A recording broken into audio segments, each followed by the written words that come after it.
By midnight on New Year's Day, patients will check in as victims of the New Year's Eve and day revelry. Injuries from close-to-body blasts, lacerated limbs or extremities, missing digits, among whom sadly are passive users, and will be checking in at the East Avenue Medical Center. PTV's Rod Lagusad has more.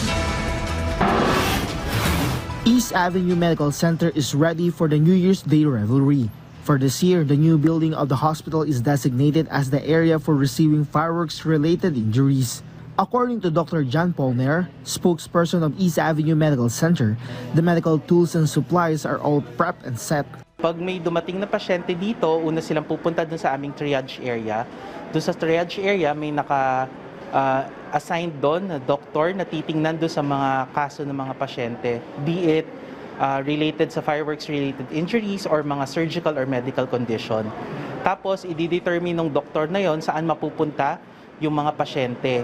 The hospital is on code-wide alert, which means personnel are on standby around the area. And if additional manpower is needed, they can easily get to the hospital. At the East Avenue Medical Center, as of 6 a.m. of December 30, there are 12 recorded fireworks-related injuries. Among the cases are injuries from Boga, Whistlebang, 5-Star, and unidentified firecrackers. According to NAIR, most of the victims are passive users, meaning they weren't directly playing with and setting off the fireworks. 2 of them are currently admitted at East Avenue Medical Center, while the remaining 10 have already been sent home. For the whole monitoring period of Iwas Paputok last year, we had a total of, East Avenue Medical Center has a total of 24 cases. So ngayon na December 30 pa lang, nakaka-12 na kami, so kalahati na po. And ayaw naman sana namin mangyari, pero we are, for worst case scenario, we are anticipating more patients kasi as the New Year approaches. Meanwhile, according to data from the Department of Health, as of 6 a.m. on December 30, there have been 163 reported fireworks-related injuries.